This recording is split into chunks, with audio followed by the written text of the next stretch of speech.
نحمده ونصلي ونسلم على رسوله الكريم فاعوذ باللہ من الشیطان الرجیم بسم اللہ الرحمن الرحیم۔ عزیز ساتھیو، آج ہم توحید کے بارے میں جاننے کی کوشش کریں گے۔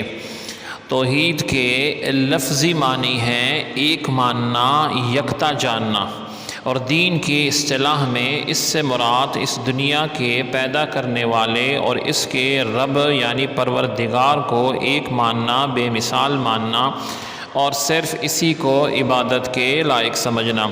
عقیدہ توحید جو ہے یہ دنیا کا سب سے پہلا سبق ہے۔ جتنے انبیاء علیہم السلام دنیا میں تشریف لائے، سب نے لوگوں کو توحید کی دعوت دی ہے اور یہ سمجھایا کہ یہ توحید دنیا کا سب سے پہلا اور آخری سبق ہے، اور تمام چیزیں اللہ رب العزت نے پیدا کی ہیں، اسی سے حکم سے یہ نظام چل رہا ہے اور ختم ہوگا۔ عبادت کے لائق بھی وہی ہے اور اسی کا حکم ماننا ضروری ہے۔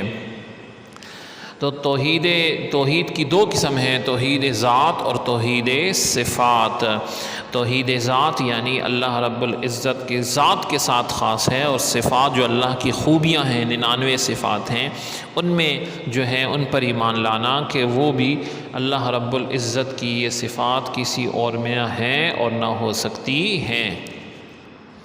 قرآن پاک میں اللہ رب العزت کا ارشاد ہے، اعوذ باللہ من الشیطان الرجیم بسم اللہ الرحمن الرحیم۔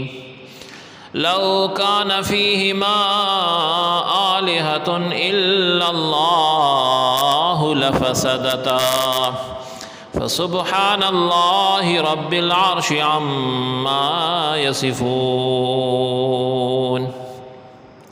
لو اگر کانا ہوتے فیہما اس زمین و آسمان میں آلہۃ معبود الا سوائے اللہ رب العزت کے، لفسدتا تو دونوں میں فساد برپا ہو جاتا۔ فسبحانہ پس پاک ہے اللہ رب العزت، ربی جو رب ہے، العرشی عرش عظیم کا، عما ان سب باتوں سے، یصفون جو یہ لوگ بیان کرتے ہیں، بتاتے ہیں۔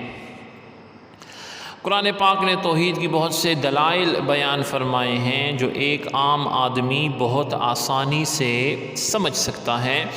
ایک گھر کے دو والی ہوں، ایک خاندان کے دو رئیس ہوں، ایک ملک کے دو حکمران ہوں تو گھر، خاندان اور ملک کا نظام درہم برہم ہو جائے گا، نہیں چل سکتا۔ اسی طرح اگر ایک سے زیادہ خدا ہوتے تو اس کائنات میں اس قدر منظم انداز نہ ہوتا، ہم آہنگی